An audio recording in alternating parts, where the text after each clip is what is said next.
Hey guys, I want to welcome you to today's episode. Today I am joined by Dr. Q.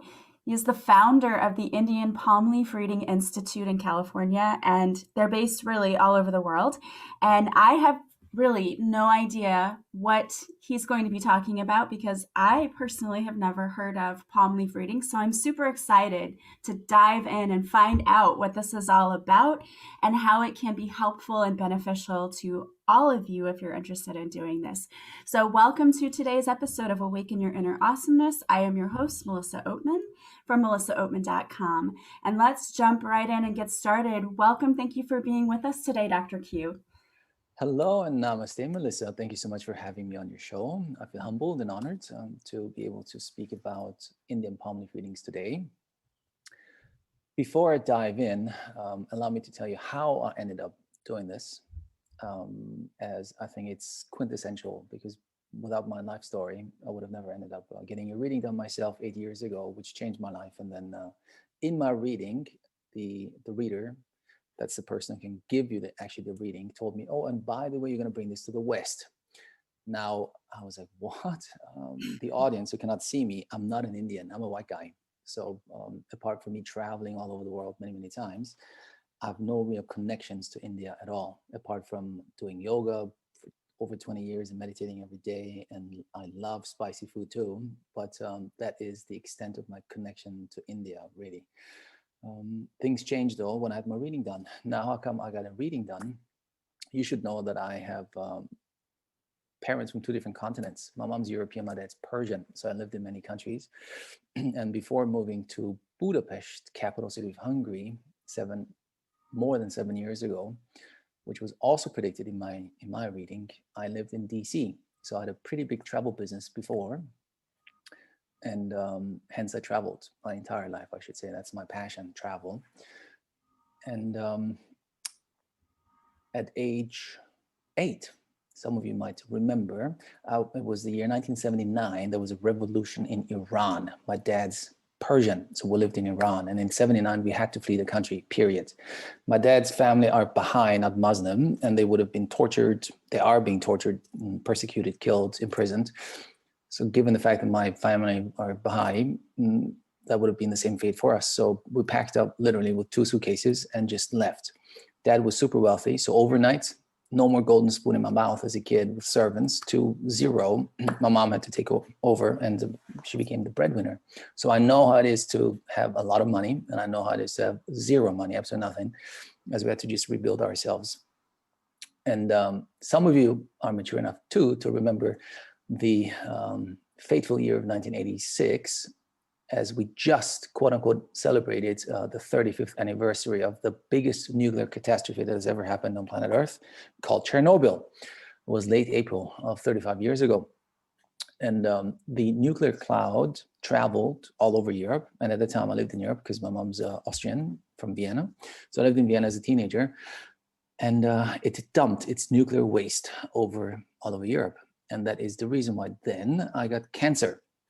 So as a teenager, I spent 3 years, a long time, for 6 months over the period of 3 years as an inpatient, surgeries, chemotherapy, radiation therapy, you name it, the whole 9 yards. So when I got cancer, I was 16 years old, and I said, God, why me? I was upset, of course. I didn't do anything. And after 3 years, when they released me, I said, yep, now you're good to go, Q. I was like, God, why me? How come I survived? And literally speaking, almost every single person I ever shared the room with over the span of 3 years died. So I was exposed to death too. Not only through the revolution in 79, I was 8 years old, but also as a more mature young man in the hospital. So I said, why me? And that was the beginning of my spiritual journey, where I tried to pierce the veil and find out what's beyond what meets the eye. I know there is a beyond for sure, as I came to realize at an early age that the mind plays a big power and a big role in one's healing. How come I survived and how come my neighbor did not? That is the ultimate question really still today. My driving force, I should say. While I continued a normal, I should say, life And the Dr. Q, so the Dr. Q is not a stage name. I actually have a PhD and I was an academic. But being in academia bored the hell out of me, I should say. The red tape that goes beyond what I loved, and that would be just teaching kids. That was fantastic. I loved that part, but everything else just was terrible for me. So I left and I started a travel business, which is really my passion, travel. I've traveled extensively all my life, I should say. And I've been to, I would say, I don't even know, more than 100 countries so far. I've traveled a lot, more than most. In the meantime, I pursued my spiritual endeavors and I studied almost anything you can possibly think of, energy healing and acupressure. And I've done a lot of therapies, meditation, where you're in complete silence for weeks on end, going deeper and deeper. I've been with shamans in the jungle, you name it. I've done it all, really. I've done a lot. And 8 years ago, I had another fateful experience, and that was a virus hit me and attacked my heart and my lungs and almost killed me again. It was sheer luck, I should say, that I survived, as my smart girlfriend, who is the reason why I'm now in Budapest, said, Q, that doesn't look so good. It's more than just a cold, you know, you shiver and you have high fever. Maybe you should go back, because at the time I was in visiting her in Budapest. You should go to Vienna, to your cancer hospital, and see what's going on. So she drove me to the train station. I took the train, which is only a 3-hour ride. I went to Vienna. I showed up at my cancer hospital, and they've known me since I'm 16 years old. So they love me. You know, I'm one of the kids that they embraced, and I survived. So I'm friends with almost everyone who's still there. And they said, oh, welcome back. What's going on? I said, I don't feel so good. Maybe something's wrong. And lucky me, because they did some tests and they said, I have to stay here now because I'm extremely sick. And I'm lucky that I'm alive. I was like, what? I said, yep, your heart is completely inflamed. You have water in your heart, water in your lungs. You got to stay here. So I stayed. And that night, so I was already at the hospital, I collapsed and they shoved me into the ICU. It was sheer luck, really, that I was already there. Otherwise, had it happened in Budapest, I would be dead by now. So somehow I knocked on heaven's door a couple of times, and every time the bigger power said, no, you got to go back and continue work. While I was at the ICU, I thought to myself, man, I don't understand this lifetime. I think I'm a pretty nice guy. I got daddy genes, and everyone who knows me says, oh, I'm a helper. I'm a giver. Money is not a motivation to me at all, zero. Helping people is a motivation to me. As long as I can buy a cup of coffee anywhere I go without having to look at the price, I'm a happy bunny. So in the you need to do a palm reading because you can clean your karma. And I said, well, why didn't you tell me that before? I said, well, I told you this already a year ago. I said, no way, Jose, you told me this, because I'm a sucker for anything spiritual. I'm telling you, Melissa, if anyone tells me anything about spirituality, I go and do it. I heard about John of God, who's maybe the most famous healer on planet Earth, I should say. The next month, I flew to Brazil and spent some time with him just to see what's going on. I've visited him quite a few times, actually, since. So you tell me something, I do it. I really want to experience it. And that I didn't hear this was mind-blowing to me. And later on, I realized that I'd written, that I'd 2003 called the Book of Secrets. And in that book, he has a chapter dedicated to his own palm leaf reading. So I read it, but obviously at the time it was just a story and it didn't sink in. So in the ICU, I decided if I survive, I'm going to go and see if there is a leaf written for me too, and maybe I can overcome my negative karma. And obviously I survived, and I had a reading done, and that changed my life. And when I say it, it doesn't come lightly, because I've done a lot of things. I'm telling you, a lot of things, beautiful things, really fantastic things. But this one was very special. So, and in my reading, the reader told me, and by the way, you're going to bring this to the West. And of course, I thought, he's kidding me. I just went there to get some healing and overcome bad karma. And yet here I'm talking with you 8 years later. So the stars somehow aligned and pushed me into doing this. And the reason being also very simple. I'm an enthusiastic human being. So when I shared my story about this palm leaf reading, friends, family, of course, many of them wanted to get a reading done too, many. I said, cool, let's organize a trip. We're going to fly to India and get a reading done. And then I realized that actually no one, not one said, okay, let's fly to India. I was like, man, so somehow there is a disconnect here. And then I had to figure out, can it be done? Because I'm a helper, really. Can it be done online somehow? And so I contacted my reader and this and then the other, and we were able to do an online reading via Skype, in the good old days. And it worked beautifully. And I was in the call because people had a hard time understanding the Indian accent, because the reader usually doesn't speak any English. They only speak Tamil. You need an interpreter who interprets from Tamil to English, or rather Hinglish, heavy accented Indian English. And to many Western ears, it's very hard to understand what's going on. So I was sitting in it, reinterpreting everything back, because I have no issues understanding the Indian accent. And also the meaning of the reading. You might understand it phonetically, but maybe not intellectually, spiritually. So I sat in it and I helped quite a few of my friends and family in the early days. And then they shared their experience with other friends and family. And then just it grew and grew. And I realized, oh boy, this is more than just helping people, because it's not work. It's a lot of work, more than you might think. And hence, almost 6 years ago, we established the Institute to put it into a legal framework. And now it's a full-time job, really. It's we're super busy. Now, Indian palm leaf reading is what we do. And I gave it a literal English name, so people hopefully can somehow connect the words Indian, because it comes from India. Palm leaf, because messages are written on dried palm leaves. It has nothing to do with your palm. And Institute, because it's more than just a business, if you wish. It's my aim is to help seekers across the globe to get a reading done without having to go to India, from the comfort of your home, comfort and safety, which is a lot. And on the other hand, I want to help my Indian friends. They are holy men. They're beautiful souls. My God, to saints in human form. So I promised them in the early days, look, if you stick with me, I will do my utmost to spread the word so you have a job and you can stay where you are, which is a small town in the central parts of a state called Tamil Nadu. Tamil Nadu is the southernmost state of India, where people speak Tamil, not Hindi. Tamil is their mother tongue. And in this one state alone, there are 85 million people. So twice the size of California. Is nothing small. Yeah, it's quite big. And in the central parts of that state is where our town is and where I have my office in that state.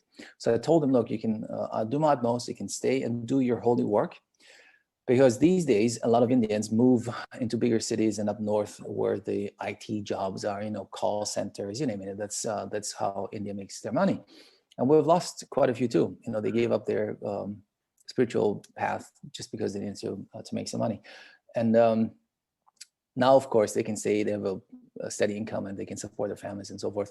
They chose to do this, just like myself, where I have a regular career, if you wish. I pursued my spiritual path, and so do they. Our head reader, chief reader, who's a guru actually, he is an engineer. He has a master's in engineering. My office manager has a master's in teaching. So these are educated people. They chose to do what they do voluntarily. Now, that's the whole purpose, helping people and helping my Indians. In India, nobody will call it Indian palm leaf reading. In India, they will call it Nadi reading, Nadi Astrology, because it has to do with Vedic astrology, which is the Indian version of astrology. And now that I've been in this for quite some time, I have come to realize that Indian astrology is more precise than Western astrology. But that's a topic of its own. Will take up a lot of time, how and why. So Nadi reading, Nadi means leaf, the leaf where the message is written on. It also means seeker. So person who wants to get a reading done is a Nadi. And also it means pulse, a human's pulse. Now it's, so it's like full circle, if you wish. It has a deeper meaning, Nadi, and reading obviously because they read you the message on the leaf, or astrology because it's connected to, in some place, a subsection of Vedic astrology. Now, the system, the process is a 3-step process. And in our institute, we do exact the same as if you were in India. It's just a lot more convenient and comfortable for you. You can rest assured. 3-step process means first step is search, then comes the matching, and then comes the reading. Search. First and foremost, you need to see if there is a bundle at all, which hopefully contains your individual palm leaf. Now, Saga has it that about 3,000 years ago, we do not know exactly when, but about 3,000 years ago, saints called Maharishi. Maha means great, Rishi means saints, so great saints, wrote on dried palm leaves, because at that time there were no books, no paper, so they used palm leaves, what they have everywhere. They cut them into pieces and wrote messages on them, not just for palm leaf readings, but for everything, recipes, legal matters, you name it, astrology, the whole 9 yards. And parts of these books, as we call them, or bundles, are actually on the World Heritage List, which is the United Nations list to preserve what's worthy to be preserved for the rest of humanity. Cities are on it, like Prague, and I don't know, the Grand Canyon is on it, but also part of the part of the bundles and books that we have in India. So they dictated these Maharishis, 18 of them, by the way, 18 Maharishis lived in Tamil Nadu, and what is now known as Tamil Nadu, which is the original India, by the way. Every Tamil is proud to say, because the rest came later. So if you ever want to visit India, you're going to go to Tamil Nadu, because that's the original, the very beginning of what is now known as India. And it's also primarily vegetarian, by the way, so that you know. And they dictated the message to their disciples, who then etched. They used special tools to etch messages in ancient Tamil. Today they speak modern Tamil, is a different language altogether, like ancient Greek and Greek, onto fresh leaves. And then when they dried up, the message came through. And then these leaves are put in bundles, also known as books. I can show you, Melissa. Yes. These books have a cover. They're out of wood to preserve the leaves inside, because they're very brittle. Obviously, palm leaves, when they're dried up, they're very brittle. They crack easily. So you somehow have to preserve them and protect them. And these bundles can contain up to 108 individual leaves. That's the maximum number in one bundle or book. Usually it's less, because over time, they crack, they get lost or whatever. So let's say on average 50 or so are in a bundle, but max 108. And these bundles are stored in archives and libraries across, for the most part, southern India. Now, because of 3,000 years, you can find them also in other parts of India. And also outside of India. Sri Lanka has Tamil people, so they took them with them. So they have palm leaf readings there too. Bali, for example. But the hub where it all started is in a town-ish, village town called Vaitishvaran Koil in the central parts of Tamil Nadu. 5 hours, 6 hours travel south of the capital city called Chennai. Chennai itself, the capital city, has 15 million people. Mind-blowing. In a state with 85 million people. So near that little town called Vaitishvaran Koil, we have our office with by now half a dozen readers and interpreters and office manager and so forth. And so they're stored in archives and libraries. And when you think of an archive or a library, you think temperature controlled, security guards and water dispenser and I don't know, this, that, and the other. The reality is quite different. To my friends out there who have never been to India, India equals chaos, really, and disorganization. It just somehow works. I have no idea how it works, but it does work. And these little archives are more or less little holes in the wall. That's what they are. And there are, I do not know actually how many we have of those, because nobody really knows, but let's say several hundred, if not 1,000 or more little archives. And each archive has a few hundred maybe. And these archives are usually run by families. These are reader families. So they keep them, they have them. And if you show up to get a reading done, he will go into the archive and see if he has a matching bundle for you. Now, of course, we have big archives too, but for the vast majority, in the vast majority of cases, it's small little archives and libraries. Now, how to start your search? If you're in India, you will go to a reader's office, you would submit your thumbprint. Literally, you would submit your thumbprint. If you're a guy, a gentleman, you would submit your right thumbprint. If you're a lady, you would submit your left thumbprint. It has to do with Hinduism, because it's based, I guess, in Hinduism, even though none of this is religious, but it's based in Hinduism. You got to again think 3,000 years ago, these Maharishis, these saints, they meditated to Hindu gods to get the power of foresight, because they did not know anything else, really. India is far away. And that's the reason why it's somehow connected to Hinduism too. So you would submit your thumbprint. The reader knows nothing about you, zero, literally absolutely nothing. He knows your thumbprint, you submit it. And by the way, my friends, we've all seen Hollywood movies. When you roll your thumb, when you submit your thumbprint, well, that's a Hollywood movie. That doesn't work. You got to do it straight down, no move at all, no moving at all, straight down. And then you would write down your gender, of course, and the country of birth, and that's it. So you do not need to be Indian at all. You could be African American, you could be Australian, you could be, I don't know, it doesn't really matter, from China, because we've had all of them already getting a reading in our institute across the entire world. Arabs, Africans, you name it. So you do not need to have any connections to India, just like myself. You said you do this online, so how do you do the thumbprint? Well, I'm going to tell you how it is in India when you're in front of a reader, and then I tell you how to do it online. It's super easy, really. We set it up quite perfectly, I should say. So you would submit your impression, and then the reader, believe it or not, he will take out his magnifying glass and look at your thumbprint to give your thumbprint a name. There are 108 category names to a thumbprint, and your category name really explains you as a soul very well. When you're open to it, you understand when he tells you your thumbprint name and explains your thumbprint name, once bundles have been found and the reading starts, you're like, wow, yeah, that's me. Which we can talk about later too, what some of the thumbprint names are, depending on how much time we have left. So he will look at it, give it a thumbprint name, and then the search starts. So that's the search, the first of the three parts. And again, there is no computer system. There is no registry, there is no book, there is none of that. It's complete chaos in this organization, but somehow it works. So he would first start in his own little archive to see if he has a bundle that matches your thumbprint name, because each bundle I can show you here has a number stamped on it or a name. So when the reader goes into an archive, he looks for a matching number or a matching name to your thumbprint name. And then he will pull it out of the archive and then we'll bring it back to the office. And then if you were in India, because the search takes a while. It's not just a matter of an hour, 10 minutes or so. It could be weeks. It takes a while. Yeah.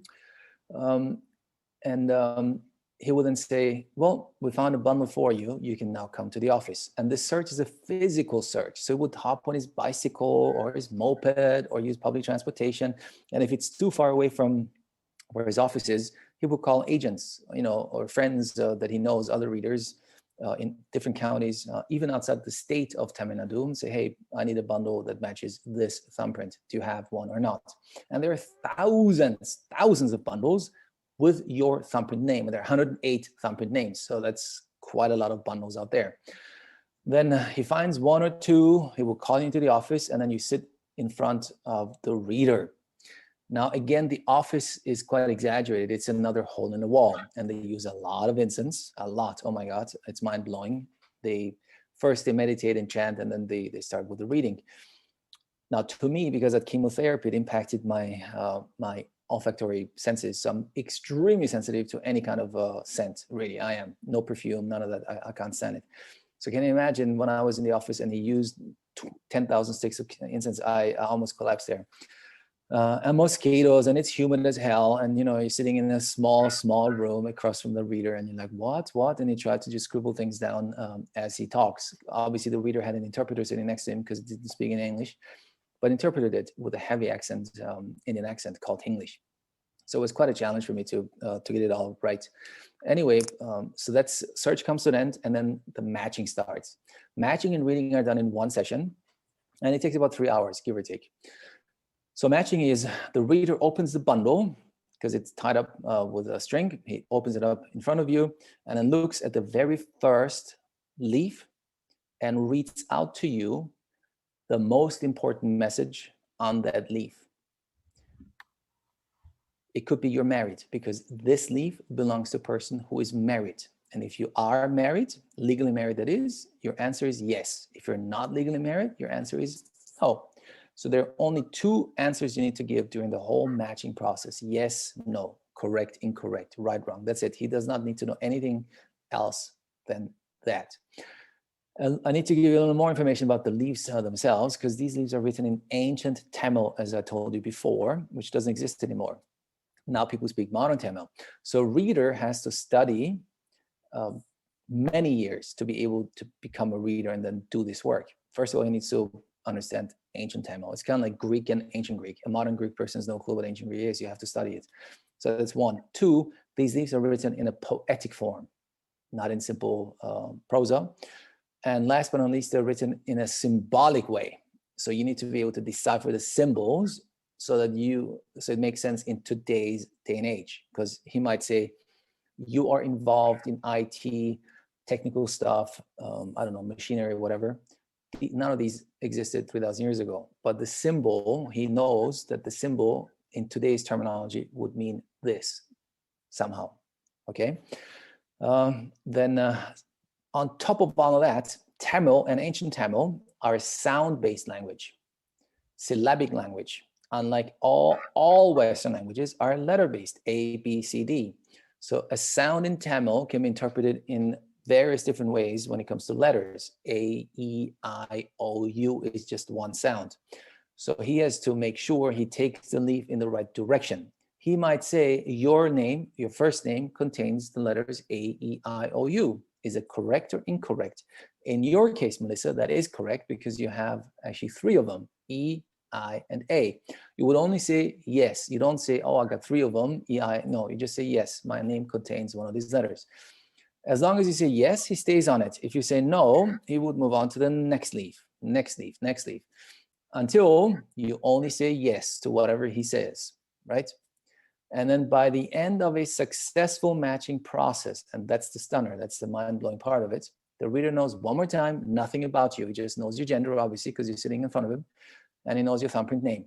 So then the reader will tell you your first name, your mother's first name, your father's first name, your date of birth, your time of birth, spouse if you have one, name of spouse, or ex-spouse if that person was important to you as a soul. You might have had a nasty divorce, but as a soul, he might be important to you. Kids, how many gender, siblings, how many gender, and possibly other important life events that you know. In my case, for example, in my matching part, he asked me, you have parents from two different countries. Absolutely, I told you already, they're from two different continents, as a matter of fact. He told me I had a life-threatening disease as a teenager. Absolutely, I had cancer. So you know it's you, it's just mind-blowing. Now you need to know, so I'm just pretending to be speaking Tamil because I really don't. There's a mother's name, Gisela, like, because my mom's name is Gisela. I was like, wow, holy, I guarantee he has never heard this name in his entire life before, for sure not. And your father's name is Siavash. I guarantee he's never heard that name before either. So you're like, oh my God, yes, of course. So you know it's you, period. You know it's new, and that's the matching part. So he found your leaf among the bundles that he brought back to the office. And now we can start with the reading. Now, every single leaf in the bundles that he found have the same thumbprint name, which means you are connected somehow with the other people. Hence, sometimes you're very similar lifelines, but it's not you. Okay, that's the reason why I need to find you. And in a leaf, in a bundle, you have you could have a gentleman from Australia, a woman from Canada, whatever, you know, so many different humans in, and it's for them to be read to them whenever the time is ready to be read to them. So you're connected, but you're not related to them at all. So matching comes to an end, excuse me, and then the reading starts. So the whole purpose of doing the search and the matching is to get a reading done. And the reading starts with the moment you get the reading done. That's because you were supposed to get a reading whenever you get the reading. And the reading is based on three factors. It's based on your overall energies, not your mood. So it doesn't matter if you had a fight with your spouse or not the day before. Your overall energies, because the energies change according to this system every 6 to 12 months. So it's very important, the date when you get the reading done. Then secondly, it's based on Vedic astrology, Indian astrology. It plays a role in it too. And last but not least, your thumbprint name. So based on these three, the reader will give you a trajectory, a possible trajectory of your life from the moment you get the reading done until the end of your life, until you die.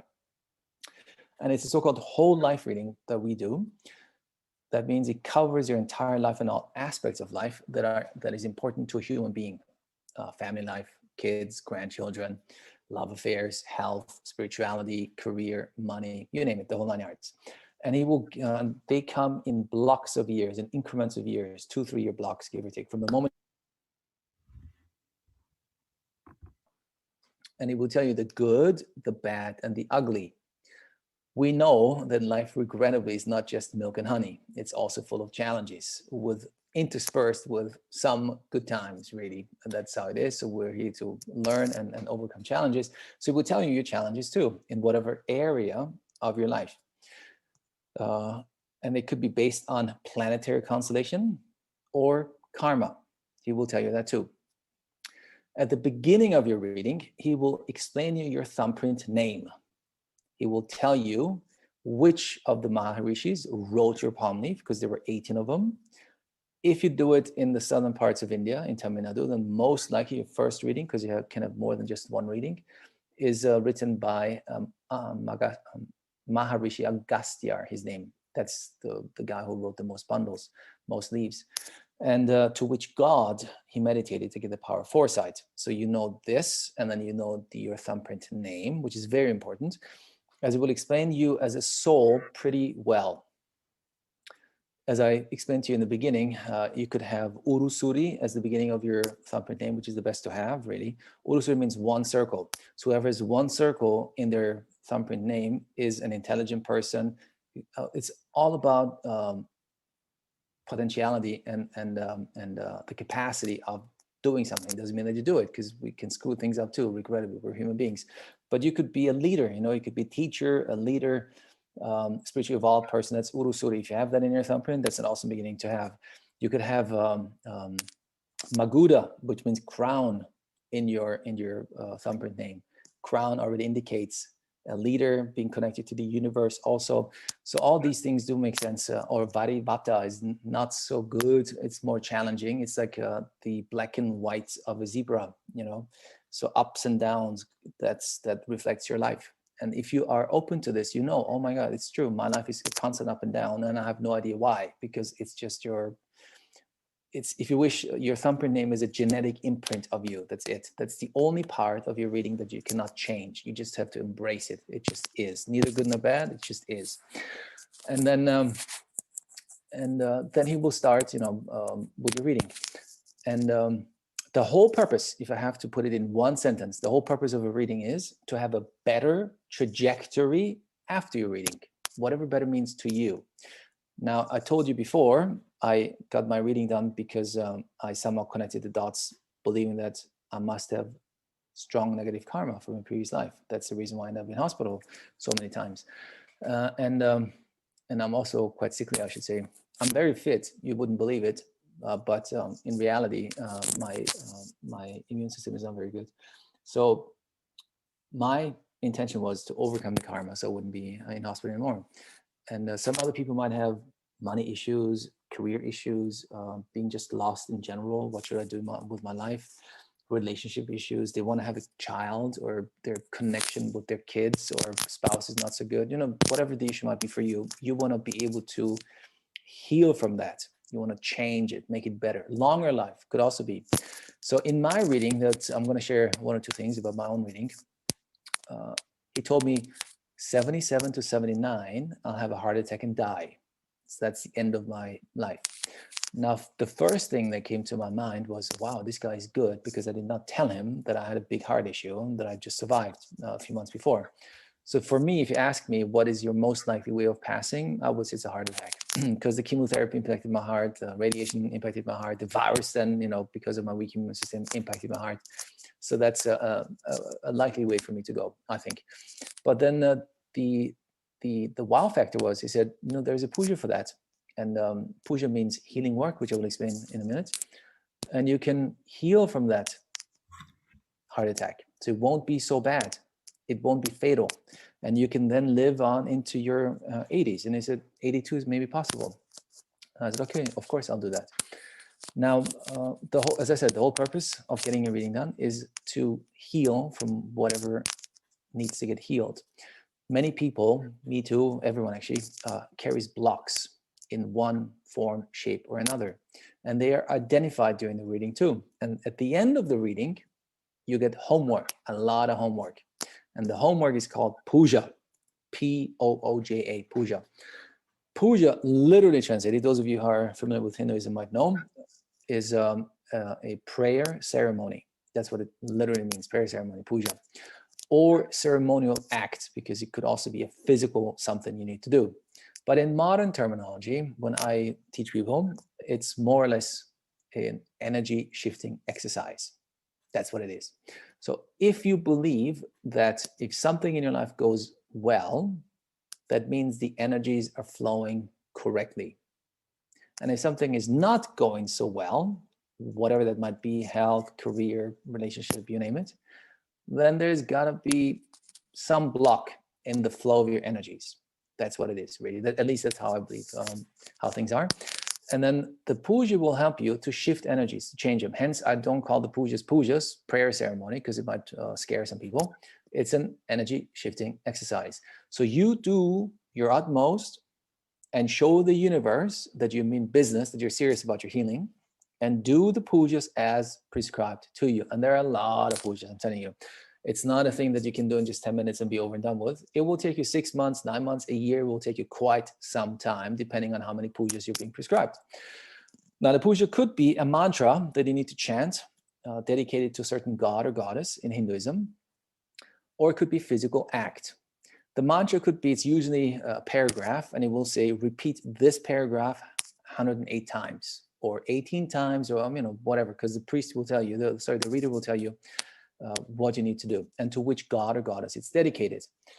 Then we, as an institute, we explain what the god stands for, so that you need to focus your intention. That's the important part, not the correct pronunciation, because many people get hung up on, oh, I do not know how to pronounce these mantras, because we transliterate them into English, so you can read them, but you don't understand them. The important part is to just do them correctly with the right intention. Not so much whether you know exactly how to pronounce them or not. That's has no role at all, really. So that's one type of puja. A type of puja. Every puja cycle starts with doing some gurutan. Gurutan means literally translated either donation or gratitude.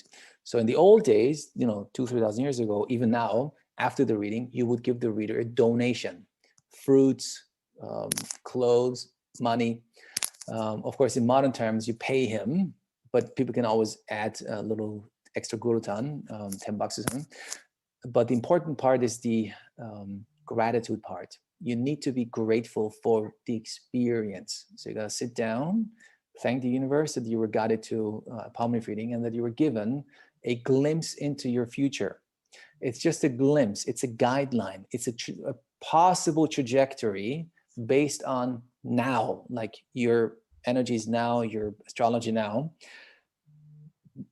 No one's life is set in stone, for God's sake. So many people get just hung up on, oh, this is it. It has self-fulfilling prophecy. No, it just tells you a possible trajectory from today's point of view. I don't know. Let's say you're a smoker. A very simple example. You're a smoker, and the reader says, "Oh, in 30 years you get cancer and you die." Well, you can stop smoking. Yeah. And then you won't die. It's that simple. So it's just a possible future. But you, and only you and no one else, it's very, very important for me to tell you, a reading is not set in stone. Your life is not set in stone. It just gives you a glimpse into your future, a possibility. And it's you, through your actions, non-actions, thoughts, belief system, that then creates the reality that you experience every day. And you may embrace the message or you may not, because you get free will and choice. It's that simple. No one has a gun against your forehead saying you must. No, we tell you, and then it's up to you to do it. Another puja, so the gurutan is gratitude. Just be grateful for the message you received. We always tell people, tell the person who guided you to our institute, send them an email saying, hey, thank you so much for referring me to this. Go to, if you're a church girl, go to church, light a candle. If you're a temple girl, go to temple, sit in meditation for 5 minutes, an hour, 2 hours, light a candle, just be grateful. That's how every single puja cycle starts. And then come the others. And I can talk hours in just the pujas itself, because that's the deeper thing of it all, the healing process. It could also be a physical act, not just a mantra. It could be a physical act. And in my own reading, the reader told me, give food to the needy. was like, man, what do you mean by that? Should I do soup kitchen? Should I donate money? Should I donate food? He said, you will figure it out. I was like, oh man, oh man. At that time, by the way, because in my reading, he told me, and that is also mind blowing, you will live in Hungary, he said. Now, an Indian guy, I assure you, this guy has no clue where Hungary is. I guarantee you that. To you, the audience, to you, Melissa, to me, the world is an oyster. We fly, we're all over the place.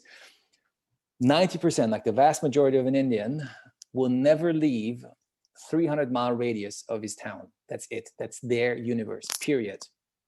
You can be educated or not, whatever it is, that is more or less their universe. So if a reader who has no clue where Hungary is tells me you will live in Hungary, I almost got a heart attack, really, because I already had made up my mind to live in Hungary because of the girl that I met, who is Hungarian. But when the reader told me, I was like, oh my God, this is crazy. This is impossible. So, and I'm still in Hungary, by the way, almost 8 years later. And I enjoy it very much. By the way, folks, because I'm into travel too, I love travel. Come and visit. It's a beautiful city, really. One of the most beautiful cities I've ever been to, and I've been to quite many, I should say. And give food to the needy. I said, how should I do it? Now I'm in a new country. I do not know anyone apart from the girl, and I do not speak the English, the language. So you will figure it out. So the day before, I was sweating because you must do the pujas exactly as prescribed, step by step, and it will take you months. You got to do one mantra for 5 Mondays in a row. He might prescribe you on 5 full moon days, so that's 5 months. Once a month on a full moon day, do this, and then somewhere in the middle was on 2 Wednesdays, consecutive Wednesdays, feed the needy.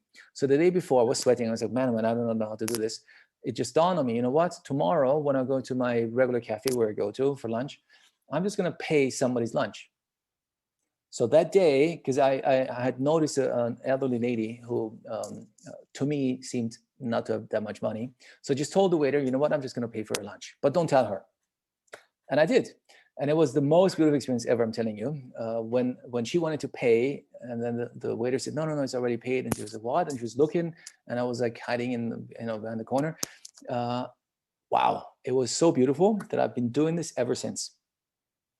So, and for 8 years, randomly, I pay somebody's coffee or a beautiful thing to do. I can only recommend you to also do it. It doesn't cost much money, but it helps shift the energies of that person right away. Beautiful experience. And the other one was 5 Fridays in a row. 5 Fridays in a row, give fruit and candy to children. Now, I'm a middle-aged man in a foreign town, giving fruits and candy to kids. That's a bit of a challenge, and I had no clue what to do. But eventually, it's quite interesting. But then I realized, you know what? Just find some orphanages and kindergartens, and I went there and I said, look, I'm not a crazy foreigner. I'm here because of this and that, the other. And so, and they said, sure, of course, they loved it. So I bought a sack of filled with goodies and delivered, and they loved it, of course. But you got to do it exactly on the day prescribed. Another one, a very challenging one, especially when you're a big city person, feed mama cow and baby cow at the same time, spinach and grass. So if you're a farm girl or a farm person, not a problem. But we have a lot of people that live in big cities. And like, oh my God, how can I do this? Because it stands for a relationship with, either do you want to have a child so that you feed baby cow, mother cow, or you want to have a better relationship with your child. Anything that has to do with children and grandchildren, usually that comes up. So you will somehow need to figure out what to do to get this done on the right day in the sequence. Because if you miss it, you got to start from scratch. So that is puja details, just 1 or 2 of them, so you have a better understanding what it is. And the whole purpose of them is to help you shift the energies, unblock what it's blocked, so that you can bring about a better trajectory of your life. Period. That's what it is. Then 1 or 2 words about how we do it. We're an institute. And as I told you in the beginning, when I realized that almost no one would ever fly to India, we started to do it online. So the online process is the exact same. Search, which is physically done by my readers in India. Matching and reading are done over Zoom. So you need to reserve 3 hours, minimum 3 hours, whoever comes and joins us. from the comfort of your home. Believe me, it's much more comfortable while you're sipping your tea and in your air-conditioned room or heated room. And there is no incense, there is no mosquitoes, there is no humidity, none of that. So you can just, some people do it in their beds, because if you're in California, I should say too, if you're on the West Coast, for my West Coast friends, it starts at 10 p.m. because of time zone difference. If you're on the East Coast, it starts at 7 a.m. because of time zone difference. If you're Australian or that part of the world, it's easy because it's not or Europeans, to them is not a time issue. But for my America's people, that's a time challenge. Anyway, so you would sign up, and then we send you a form. You put your thumbprints on that form. You take a picture of it, and then you upload it to our system. The reader looks at it and says, yeah, it's good or not good. And if it's good, the search will start. And the average search time is 4 to 8 weeks. So you got to be a little patient. It takes a while. Can it be that it's just one day? Yes, of course it can be just one day. If by chance we have a bundle that matches your thumbprint in the office right then and there. But most likely it'll be 4 to 6, 8 weeks, something like that. We search for 6 months. 6 months we search. Because as I told you, every 6 months, your energy starts shifting. So if we cannot find the bundle in 6 months, we refund you the $100 because it costs $100 to start the search, $100. As I mentioned to you before, we're the only Western-based palm leaf reading institute. I mean, there are many palm leaf readers in India, of course, because it's a daily routine, primarily in the southern parts of India. People will go to a reader when they get married, they want to have children, they have issues in the marriage, whatever it is. So it's done on a daily basis, period. So it's nothing crazy to them or unheard of. It's a daily practice. It's a wisdom that's 3,000 years old. For whatever reason, God chose me to bring this to the West. No idea why, but here I am, and I love what we do on a daily basis. So it costs $100 to get to the search. We will send you the form, you submit it, and then the search starts. I have to interrupt you because people at home can't see the picture here, but you just all of a sudden have this light coming down through you. Oh, really? Okay. It's like coming down through. It looks like whenever I work with my mentor, sometimes she also gets this. It's like a purplish light coming down through you, which is Oh, wow. very interesting. I So, see. That's well, you say it takes $100 to start the search. If you do yes. any kind of reading here in the States, it's at least $100 usually. And you're Well, talking it's about the all search. of the search to No, the search is $100. And if we find bundles for you, so if we don't find bundles in 6 months, you get your money back, period. Because having run a pretty big travel business, to me, customer service is also very important. And I understand Western culture, obviously, because as I think I told you that I had a travel business in the US for quite some time and worked with universities all over the US. Hence the reason why I've been to St. Louis also quite a few times, and Champaign and University of Illinois, you name it. So, and if we do find bundles, then you can choose to have the matching and the reading done, which will be online. That's $400, 400, an extra $400. So $100 is just for the search, and $400 is for the matching and reading. Being based out of California, hence we're governed by California consumer protection laws. Yeah. So if you're unhappy, if we cannot fulfill what we promise, of course we just refund you the money. I'm not here to become a millionaire, because I would do something else. I assure you, it's a lot of work, and so the whole purpose is really to help people. And as I told you before, my intention is also to help my Indians. So we heavily overpay them, as opposed to an average Indian guy who gets a reading done in India right there, because I want to make sure that they do what they do, stay where they are, and I want them to be happy too, of course, and earn more than just minimum wage. So that's the whole intention. And being, as I promised to you before, Melissa, whoever listens, your audience, whoever listens to this podcast and has listened all the way till here, till the end, then we're happy to give you $100 discount to your matching, towards your matching and then reading. So you pay $100, and then instead of the $400, you only pay $300. All you need to do when you sign up, you can say Melissa Oatman, or the Awaken Your Inner Awesomeness podcast. Then we know how you heard about us, and then we will automatically credit you with $100 and only charge you $300 for the matching and the reading, as opposed to the $400, as a little thank you to Melissa to have me on the show and help spread the word about this beautiful ancient wisdom. So you need 3 hours. What we do as an institute, so we really go the extra mile. There's a lot of work involved. You have no idea. We record the whole thing for you. And there we use the chat in Zoom too a lot. because there's a lot of information that you don't understand. So we tap it right in there. So after the reading is over, you get a recording of your reading. Obviously, you get the whole chat history.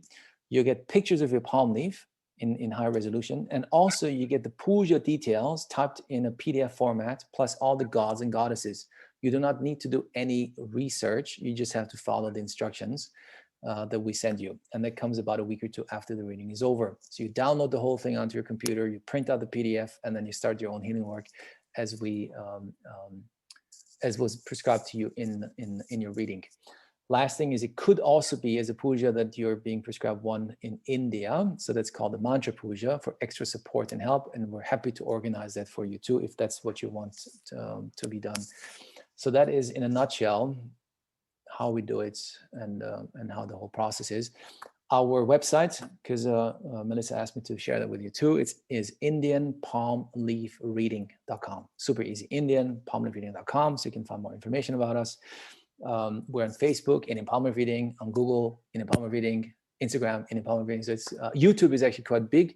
Please do go to the YouTube channel that we have, Indian Palm Leaf Reading, as we have had quite a few wonderful seekers who were willing to have their entire matching and reading, everyone's recorded, but to be put on YouTube so that people can actually go and watch the whole process to have a better understanding of how the process works before you sign up. And you will realize that these are all beautiful souls that are involved, and you get a lot of information. So that's it. Wow, that's awesome. And I will have all of those links in the show notes. So you can go directly there and access that to see, to get your discount, to go to the website to start your reading if you want to do that, and also to go to YouTube to see the examples. Well, you gave us so much information today, and it's so interesting. I have never heard about this before, so I'm so thankful that you came on and you were able to explain to us. This just sounds like such an amazing process. So thank you so much for being here today. I have to thank you, Melissa. Thank you for having us on your show and allowing me to share the word about this ancient and powerful wisdom, really. Yes, thank you so much. And I want to thank all of you for being here with us today, too.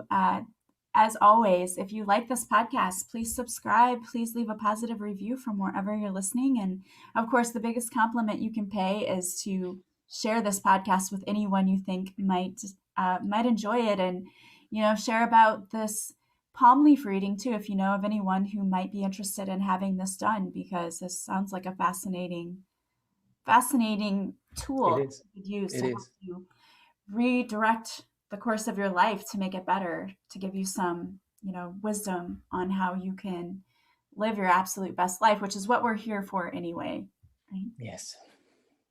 Absolutely, yes. Thank you so much. And I hope that you guys will have an awesome day from wherever you're listening. As always, if you want to follow me on social media, I go live Mondays on Facebook, where I do a free card reading. And if you show up for the live, I'll pull a card especially for you.